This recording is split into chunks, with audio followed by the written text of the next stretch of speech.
Y ahora vamos a tratar el tema de las 7 iglesias. Y ya hemos visto que debemos leerlo en una forma histórica continua. Bienaventurado el que lee y los que oyen las palabras de esta profecía y guardan las cosas en ella escritas, porque el tiempo está cerca.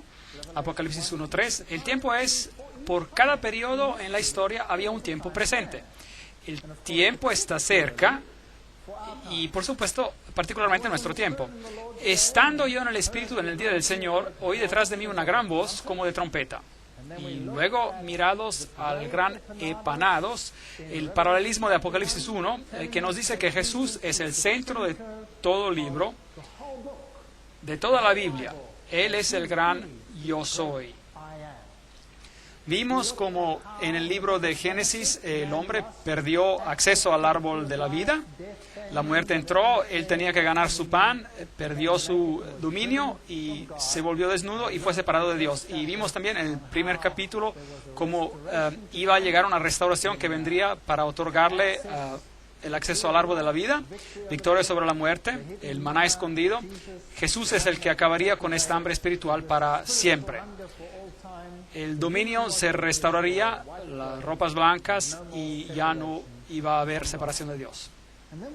Y entonces tuvimos una pequeña introducción a las 7 iglesias, donde en Apocalipsis capítulo 1, versículo 11, las 7 iglesias son nombradas: Éfeso, Esmirna, Pérgamo, Tiatira, Sardis, Filadelfia y Laodicea. Y yo les dije que cada una de estas iglesias tiene un significado bien particular. Y vamos a recorrer estos 7 periodos del tiempo, tal como son descritos en el libro de Apocalipsis, y presentados por Él, el que camina por entre los 7 candelabros de oro.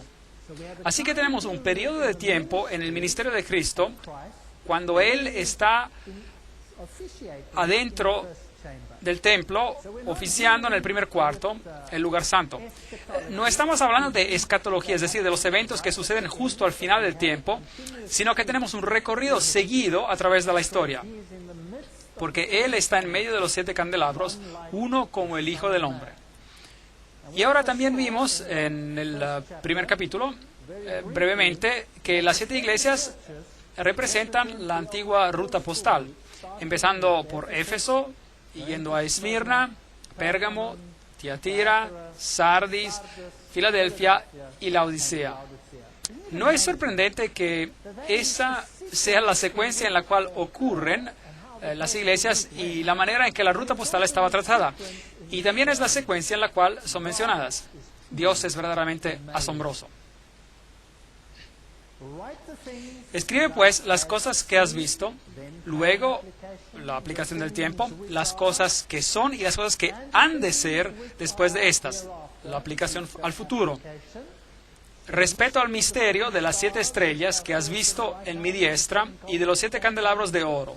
Las 7 estrellas son los ángeles, los mensajeros si usted prefiere, de las 7 iglesias, y los 7 candelabros que has visto son 7 iglesias. Entonces, la iglesia es el medio por el cual Cristo disemina, esparge la verdad. Entonces, vayamos a Turquía, Asia Menor, donde encontramos a estas iglesias. Esta es la ciudad de Estambul, y aquí encontrará algunas de las mezquitas más hermosas del mundo. Aquí encontrará los restos de la gran batalla entre religiones, el Imperio Otomano, un gran fuerte de los otomanos ahí, puentes sobre el estrecho del Bósforo, matrimonios, gente viviendo ahí hoy tal y como viven en otras partes del mundo. Todos que luchan con la vida, todos buscando a alguien a quien amar. Esta es una pareja joven que está comprometida para casarse. Ella está vestida de rosado ahí. Y ahí el carruaje sobre una de las 7 colinas de Estambul, Constantinopla. Esta es una de las ciudades de 7 colinas. Roma es la otra con 7 colinas. Es interesante que ambas fueron capitales del Imperio Romano. Y aquí está la gran mezquita azul en Estambul. Tremendas edificaciones que representan una de las más grandes religiones del mundo. Y estaremos tratando con algunos de estos temas a medida que avancemos en el libro de Apocalipsis. Esta es Santa Sofía, un lugar muy interesante. Hoy es un museo, pero solía ser una iglesia cristiana en los tiempos bizantinos. Y cuando los musulmanes tomaron control durante el periodo bizantino, digamos el periodo post-bizantino, la convirtieron en una mezquita y hoy en día es un museo. Es interesante que en esta iglesia tienen relieves cristianos pintados sobre las paredes. Y cuando los musulmanes tomaron el control, pintaron las paredes de blanco. Tomaron pintura blanca y las pintaron por encima. Y así que desaparecieron del sitio. Y ahora, con el pasar del tiempo, la pintura blanca ha desvanecido. Así que cuando uno entra en la iglesia, uno ve los relieves cristianos y si mira atentamente los ven. Interesante, para mí es algo simbólico. Parece como si las grandes barreras entre las religiones se están cayendo y se están mezclando las religiones en una sola. Tiempos interesantes que el mundo está enfrentando. Estos son los canales subterráneos donde uno puede ir de compras. Es bien oscuro allá abajo. Por supuesto, es un país muy interesante, uno de los países fenomenales para visitar. Excelentes instalaciones, comida riquísima, tercer mundo y primer mundo en uno. La ciudad de Troya existió aquí y esto es lo que queda de esa ciudad. Y esto es lo que queda del pueblo de Troas. Aquí es donde Pablo predicó una noche y debió haber sido un predicador aburrido, que seguía por horas y horas, así como yo, porque el pobre Euticos, nos dice la Biblia, no lo pudo soportar más y se quedó dormido, como se quedan algunos dormidos cuando yo hablo, y se cayó Euticos de la ventana y se rompió el cuello. Y el milagro ocurrió cuando Pablo oró sobre él y él fue sanado. Ese es el lugar. Hoy es solo un pequeño puerto de mar donde pescadores salen en sus barquitos. Y aquí es donde tenemos el escenario de las 7 iglesias en esta área. Así que cada una de las 7 iglesias donde Cristo es representado están esparciendo su luz al mundo. Cada uno de estos nombres tiene un significado en particular y tienen un significado profético. Hay un cierto carácter descrito en cada una de estas iglesias que se aplica a ellas en ese tiempo y también tiene una aplicación en el futuro. Entonces las iglesias reciben un elogio, algo que están haciendo bien, y es interesante que hay una iglesia que no recibe ningún elogio, pero a eso llegaremos después. Luego hay un reproche, y los reproches son importantes porque nos dicen algo acerca de la época nuevamente. Si uno es reprochado e instado a arrepentirse, ¿el periodo de gracia ha terminado, sí o no? Claro que no. Porque si uno se arrepiente después del reproche, entonces el periodo de gracia no puede haber terminado. Y uno no puede tomar esta profecía y arrojarla al futuro después del tiempo de gracia. Eso violaría no solo la terminología del libro de Apocalipsis, sino también la estructura donde el texto está mencionado. Estos textos se encuentran según la estructura del quiasmo, en el brazo, la parte histórica. Cristo está ministrando en el lugar santo, no en el lugar santísimo, así que este es un periodo de su ministerio que no pertenece al tiempo de la fin, aunque la profecía avanza por toda la totalidad del tiempo cristiano, aún en ese tiempo. Entonces hay un reproche, después hay un consejo y hay una promesa. Esa es la estructura básica de todas las cartas a las iglesias. Ahora, el primero es el pueblo de Éfeso. Era un pueblo muy próspero. Hoy esas son las ruinas de Éfeso. Aquí está la gran calle de los Curetes. Aquí es donde Pablo ha caminado cuando él ministró en este lugar. Y el nombre Éfeso significa deseado. Así que es una condición deseable en la cual estar. Esta iglesia tenía algo a su favor. Y si es la primera de la época, porque recuerden que dije que se habla de lo que es, pero también de lo que ha de porvenir, es decir, la historia de la era presente de entonces, siguiendo hasta el fin del tiempo. Porque así es como trabaja Dios. Él se preocupa por cada generación. Entonces, Éfeso debe de ser el primer periodo del cristianismo. Y si estudiamos los eventos, podemos poner un tiempo arbitrario, probablemente cerca del año 100 después de Cristo, hasta el año 100 después de Cristo, y podemos aprender algo sobre lo que es y sobre cómo era en cuanto apliquemos estas calidades a la iglesia en la historia también. Bueno, en Éfeso estaba la sede de Diana, y Diana era la madre de los dioses. Es aquí donde Pablo tuvo su gran discusión acerca de este tema, porque él dijo que Jesús es el único camino. Y entonces hubo un gran tumulto porque ellos dijeron, no. Él está menospreciando a Diana, a nuestra diosa, y querían hacer justicia con él. Así que ella era la madre de los dioses. Había un templo de Diana que fue construido en 480 antes de Cristo. Y es interesante que un concilio cristiano, el concilio de Éfeso, tomó lugar en este mismo pueblo, Éfeso, y allí el título Madre de Dios fue dado a María. Así que hay correlaciones interesantes con la sede de la Madre de los Dioses, y asimismo aquí en este pueblo se le dio un título a María. Así que ese es el contexto de esta iglesia.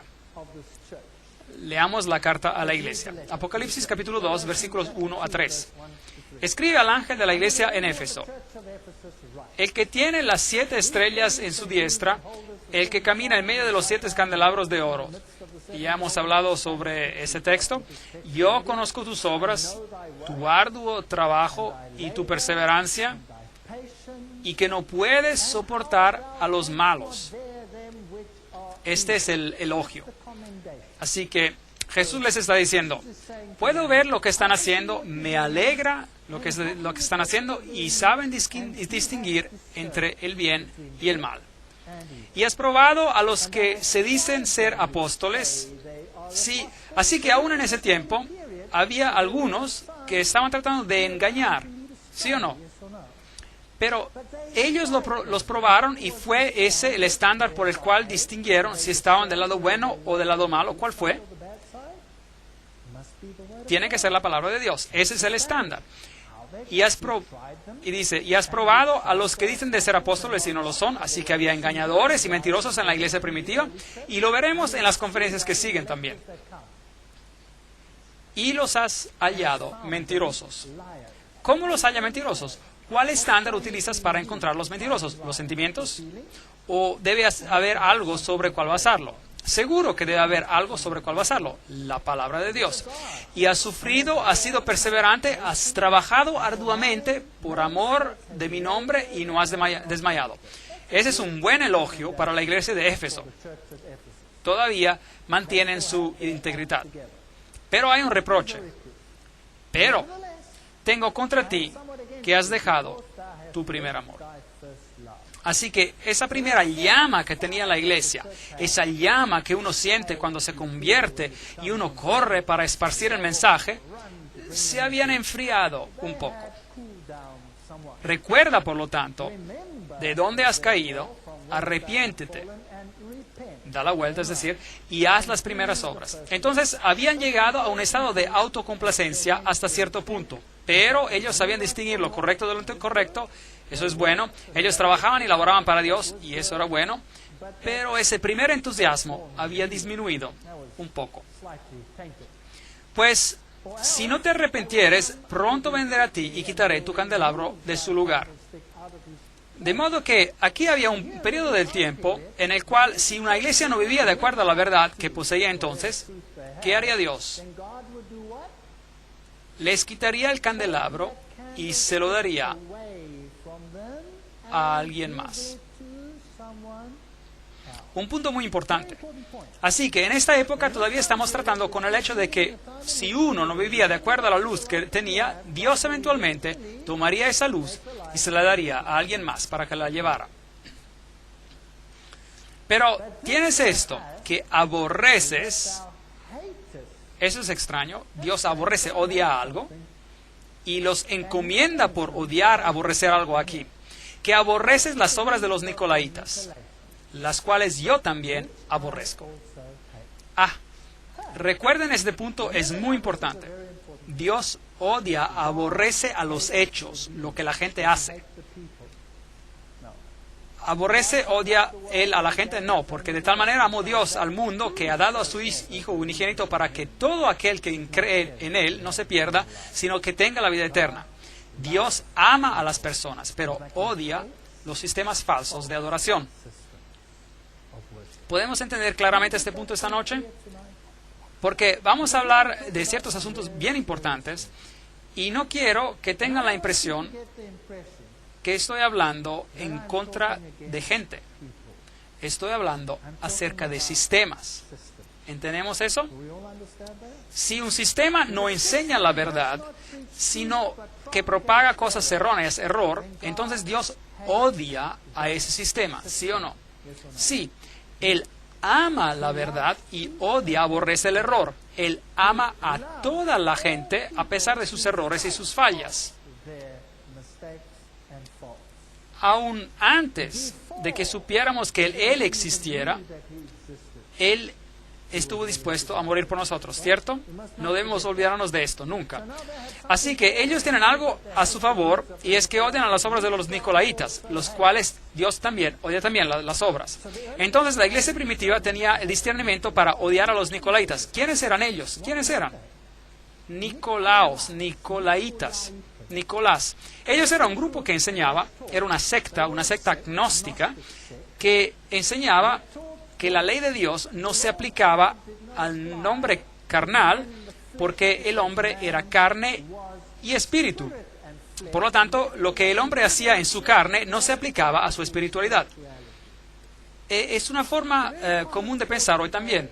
De modo que lo que los nicolaitas enseñaban en ese entonces también lo enseñan hoy. Nicolaos o Nicolás era el culto a Poseidón, el dios del mar. Los nicolaitas. Nicolás. ¿Ha escuchado ese nombre hoy en día? Claro, si hoy adoramos en el santuario de San Nicolás. No lo encontrarán en la historia, pueden buscar en la enciclopedia británica. Ahí dice que es un individuo ficticio, probablemente del culto de Poseidón. Muy interesante. Jesucristo es Dios. Jesucristo es el Salvador. Jesucristo es el que nos salva. Y ahora celebramos su cumpleaños, ¿en qué día? El 25 de diciembre. La Biblia dice que los pastores estaban en los campos afuera, así que no pudo ser el 25 de diciembre. El dios Zeus o Júpiter, su cumpleaños era el 25 de diciembre. El dios Osiris, su cumpleaños era el 25 de diciembre. Podría nombrarle a todos los dioses antiguos. Las principales deidades tenían sus cumpleaños el 25 de diciembre.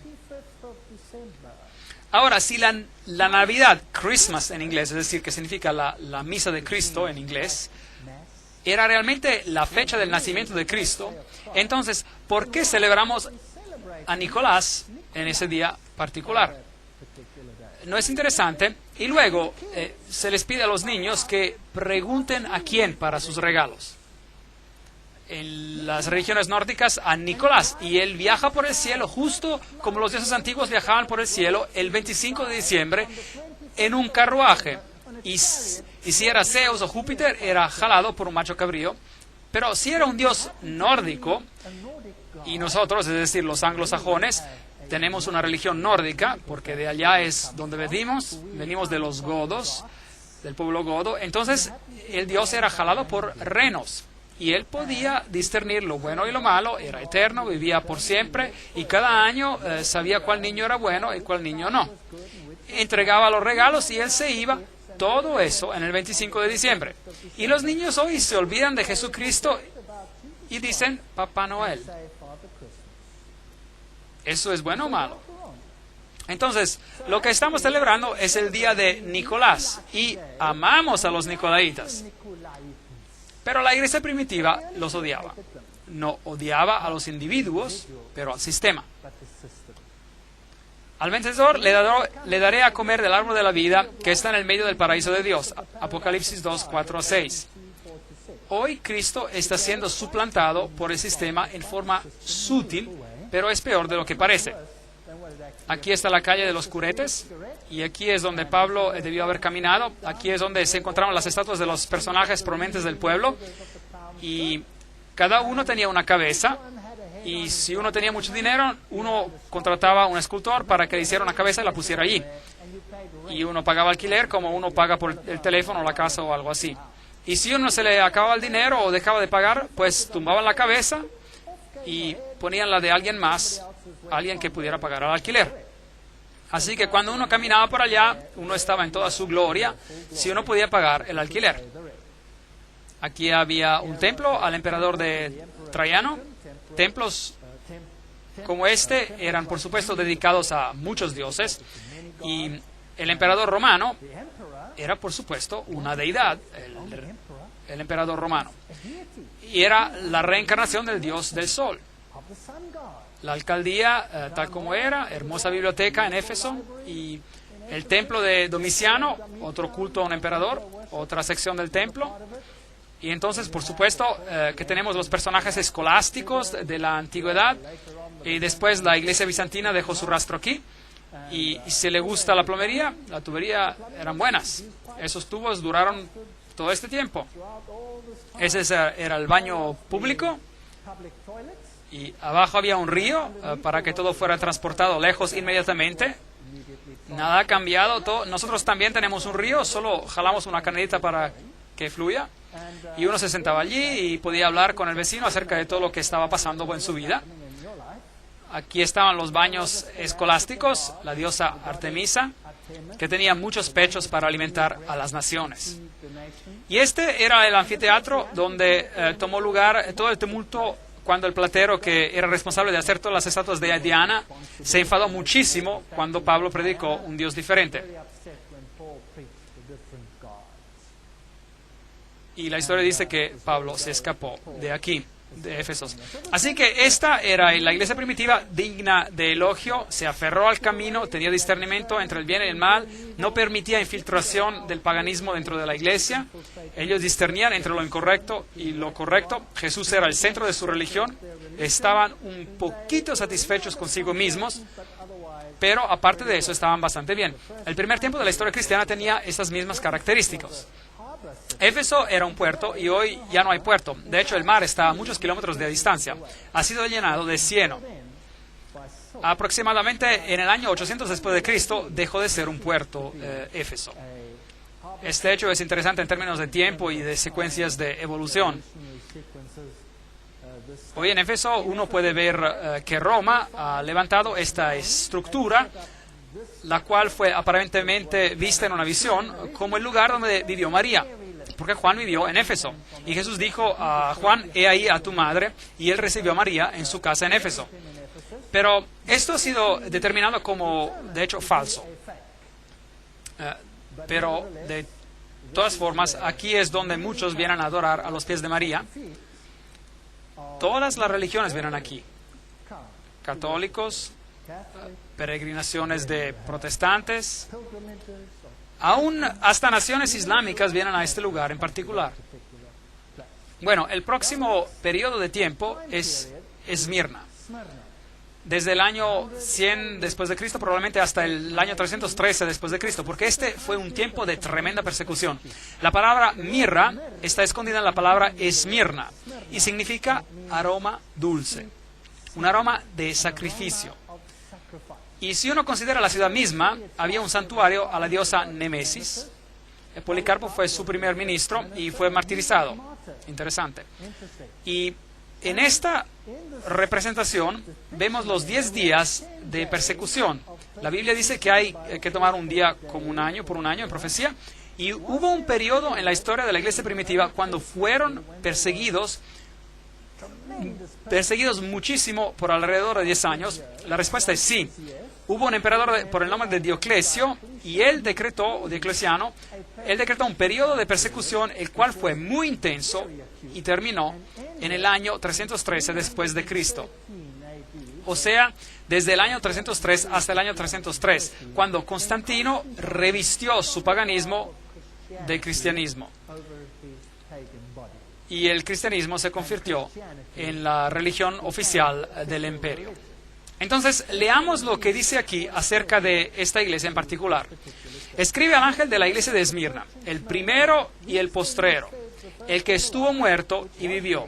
Dice esto: yo conozco tus obras, tu tribulación y tu pobreza. Así que estaban pasando por tiempos difíciles. La iglesia primitiva creció rápidamente, las cosas iban bastante bien, hasta que esta religión comenzó a desafiar a la religión oficial. Y entonces la persecución se desencadenó.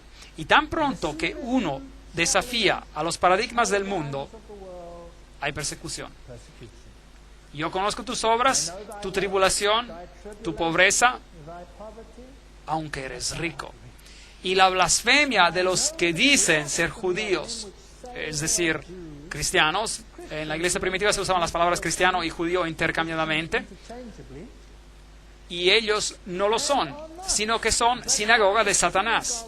De tal manera que hay dos iglesias en este mundo: aquellos que representan a Dios y a su Hijo, y aquellos que representan a otro poder. Entonces, esta iglesia tiene un elogio aquí, pero no hay reproche, ninguno en absoluto. No temas lo que has de padecer. El diablo echará a algunos de vosotros en la cárcel para que seáis probados, y tendréis tribulación por 10 días. Ahí tenemos un periodo de tiempo mencionado de manera particular. La persecución diocleciana tomó lugar durante ese periodo. Sé fiel hasta la muerte y yo te daré la corona de la vida. Ahí está la promesa de la restauración.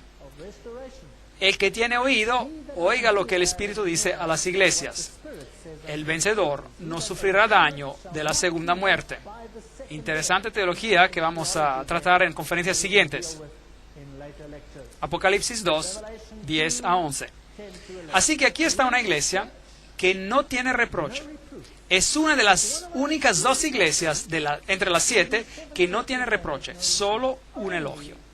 Eso es muy deseable. Pero, ¿qué tuvo que pasar para que llegaran a eso? Persecución. Ven, bajo los tiempos de persecución, la escoria se separa. Y lo que pasa bajo la persecución es que aquellos que son conocidos por su forma de religión, ellos se quedan atrás, porque llega a ser muy doloroso aferrarse solo a una forma. Entonces se dan por vencidos. Por tanto, si de verdad quieren mantenerse firmes en tiempos de persecución, más vale que estén bien fundados en la roca. Más vale que sepan lo que creen y por qué lo creen. Y es por eso que el libro de Apocalipsis es muy importante, porque nos dice que vendrá un tiempo de angustia como nunca hubo. Y más vale que creamos en lo que creemos si queremos estar firmes durante ese tiempo. ¿Será que hubo tal persecución? ¿Será que alguna vez existió Diocleciano? Bueno, los llevaré de regreso a esa ciudad de Las Palmas, Palmira, con esta gran calle de columnas romanas, como la vimos en la conferencia anterior. Y aquí están los pilares del templo de Bel en el fondo y estos grandiosos arcos. Y mientras uno recorre esa ciudad, uno llega a este letrero que dice Campamento de Diocleciano. Interesante, así que este emperador tenía su campamento y a sus soldados aquí, desde donde él dirigía su persecución a la iglesia cristiana primitiva. Muy interesante. Esta persecución purificó a la iglesia de todos aquellos que se aferraron al pan y al pescado, por decir, pero aquellos que se aferraron a la roca, ellos fueron elogiados. De modo que este fue el gran campamento diocleciano. Y la Esmirna moderna se llama Izmir, una capital bastante moderna. Esto es todo lo que queda de la antigua Esmirna, no mucho. Pero nos cuenta de una historia y de un tiempo interesante. Esos son jóvenes riéndose y divirtiéndose en Esmirna como en cualquier otra parte del mundo. ¿Y saben qué? Yo creo que Dios los ama. Y a Dios le encantaría que tuvieran el conocimiento completo de la verdad, así como a Él le gustaría que tú y yo tuviésemos ese conocimiento, un conocimiento completo de la verdad. Pero si uno tiene la verdad y la defiende, esto es lo que le puede pasar. Persecución.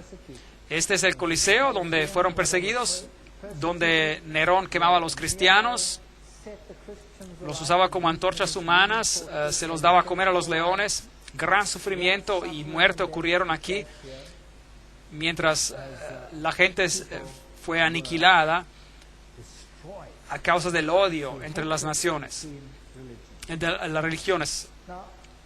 Ahora estamos entrando en una época muy interesante de la historia hoy en día, donde la tensión entre religiones está muy elevado. ¿Ha notado eso? Y quizás la solución al problema, que parece tan lógica, es de no ser tan fanáticos. Es que es tan doloroso ser fanáticos.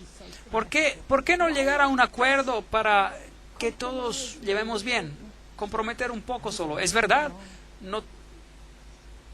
Es verdad. No tendría ningún problema con cientos de religiones en el mundo. Pero tan pronto que como se incorpora a la persecución y nos lleva a destruir a todo aquel que crea algo diferente a lo que uno cree, ahí empieza el problema. Pero, ¿qué pasa si finalmente nos unimos y pretendemos que servimos al mismo Dios? Entonces tendremos paz, paz definitiva. ¿Será que sí? ¿Es que la paz se encuentra en llegar a un acuerdo? ¿Sí o no? Bueno, ese es un problema. La iglesia primitiva descubrió eso. Y entonces llegó la persecución y fueron purgados, depurados. Cuando Satanás no pudo destruir a la iglesia con la persecución, porque cuando él quemaba a uno, a un cristiano, 10 tomaban su lugar porque veían la fe de estas personas, que con amor en sus voces y cantos en sus labios y oraciones por aquellos que los perseguían, y no bombas, oraciones por los que los perseguían, y ellos morían por su fe, y otros se paraban y tomaban su lugar.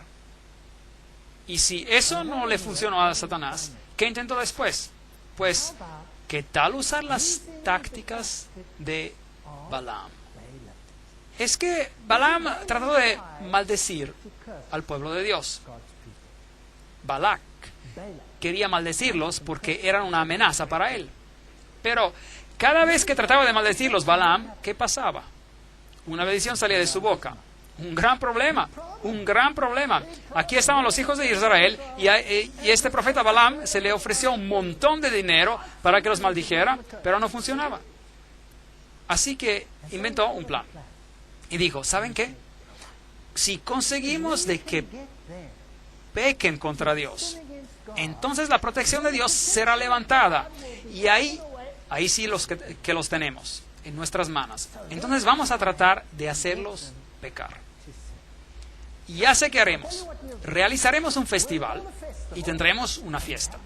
una tremenda fiesta con música estupenda y adoraremos a otro Dios.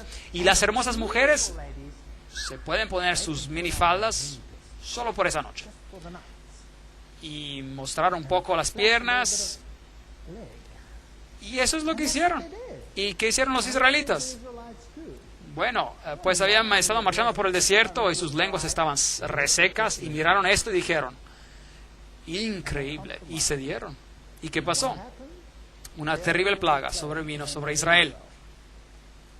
Veamos si ellos se dieron, comprometieron. Pérgamo significa elevación, elevar. ¿Elevar qué? Elevar el yo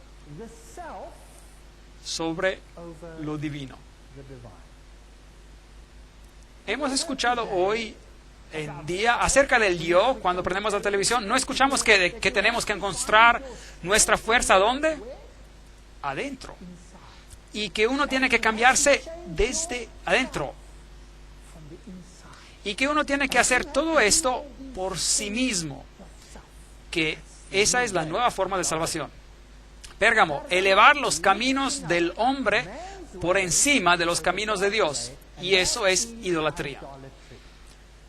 De manera que en la capital de la provincia romana de Asia había un templo a Zeus, a Júpiter, también a Esculapio, el dios serpiente, una serpiente que instruía a los hombres, la serpiente medicinal enrollada en un poste. ¿Será que usamos ese símbolo hoy? Sí, el mundo de la medicina lo utiliza. El procónsul de Pérgamo tenía una espada de doble filo. Y es interesante que esta ciudad era el bastión del clero, del sacerdocio babilonio. Es que cuando Babilonia fue conquistada por Medo-Persia, ellos tomaron control de la religión babilónica, pero los sacerdotes se rebelaron contra Medo-Persia. Y entonces el clero fue expulsado de Babilonia y se establecieron aquí, en esa ciudad.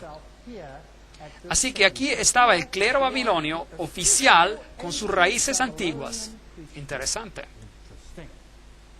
Tomaron la piedra de paladio, las vestiduras, que de hecho eran las vestiduras de Dagón. Tenían un manto de pez y tenían una mitra relacionada al pez con forma de boca abierta en sus cabezas. Muy interesante, porque ellos representaban a Dagón, el dios de los peces. Y de hecho, él era llamado Pontifex Maximus, el puente entre el cielo y la tierra. De manera que uno era salvo por la mediación del hombre, la mediación de la iglesia, en vez de la mediación de Cristo. Así que ellos eran el puente entre el cielo y la tierra, junto con las llaves y la mitra. Entonces, el sacerdote tenía las llaves, dos llaves, la llave para el cielo y la llave para el infierno. Interesante.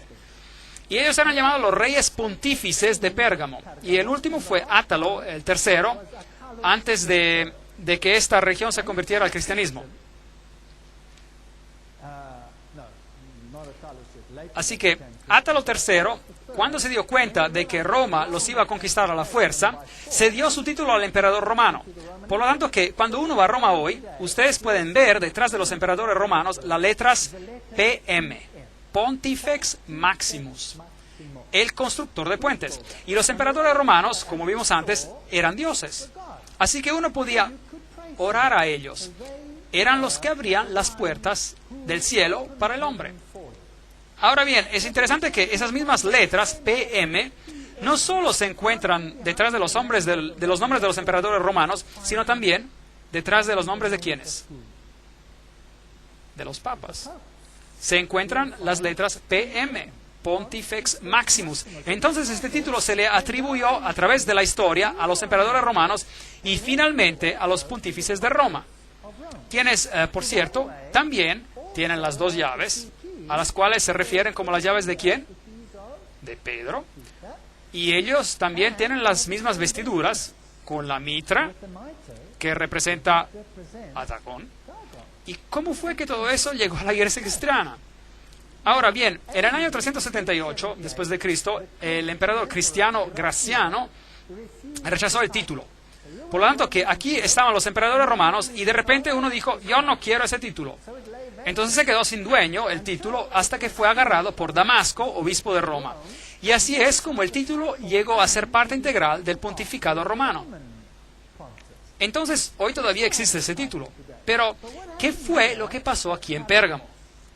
Bueno, aquí fue donde se llegó al compromiso, a la mezcla. En Pérgamo tenemos este gran altar de Pérgamo,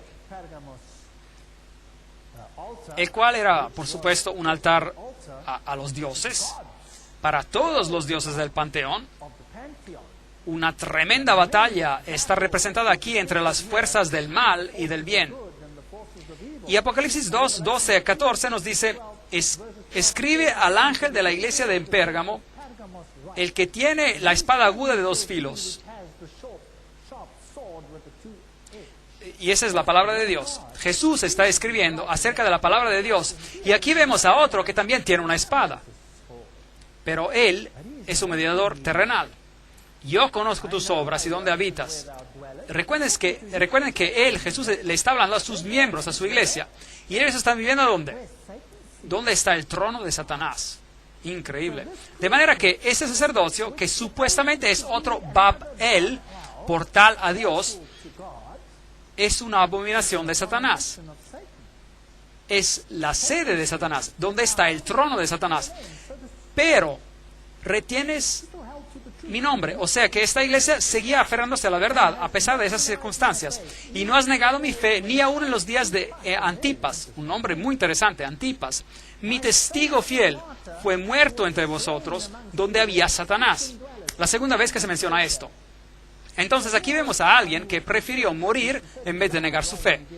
Y él lo llama Antipas. Ahora bien, Antipas podría ser, algunos dicen, un personaje histórico.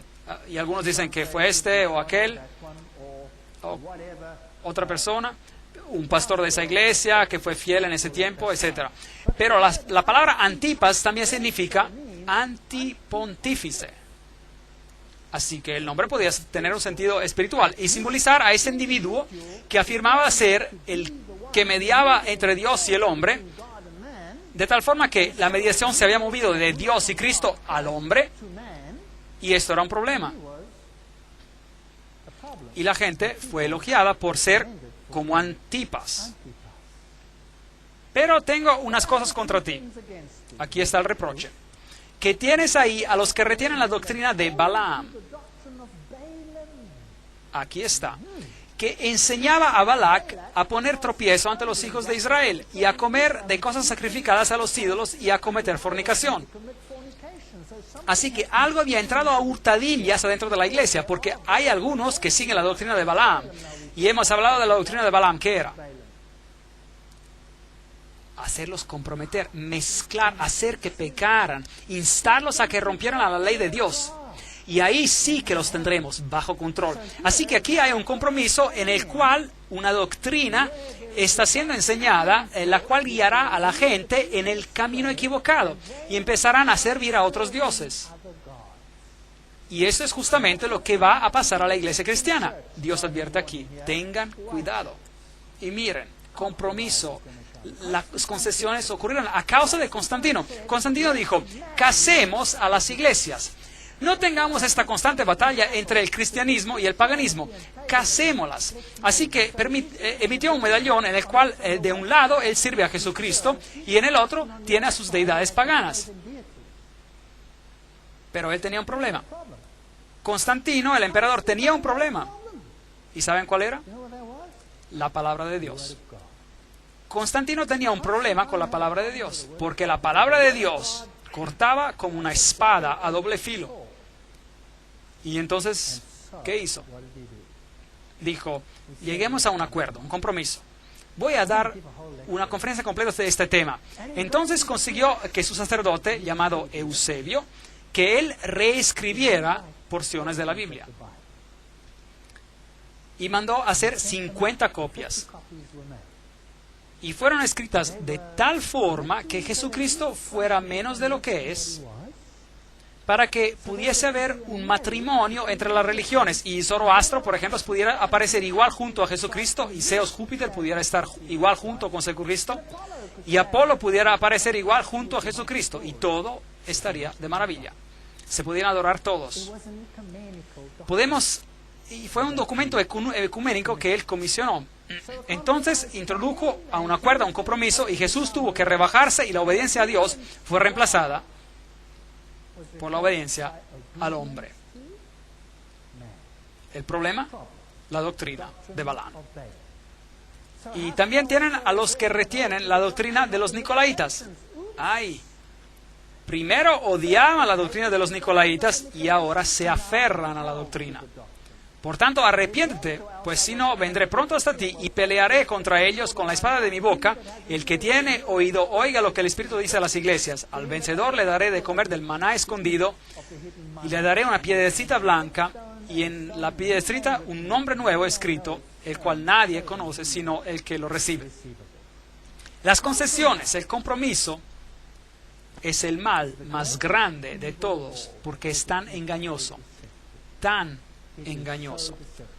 Aquí, esta gran ciudad, estas son las personas que viven ahí hoy, el mercado, todavía es del tercer mundo, el muro rojo, el muro de afuera, el templo de Dionisio, el templo de Traiano, el templo de Zeus, Júpiter. Hay un pozo del emperador Guillermo hizo, porque sacó todo y se lo llevó, Escolástica y Esculapio, que eran las formas de adoración que se utilizaban en Pérgamo. Concesiones, compromiso. Me gustaría aconsejar hoy que los compromisos entre el error y la verdad sean rechazados y que Jesús y su verdad sean hechos eternos en el corazón. Amén.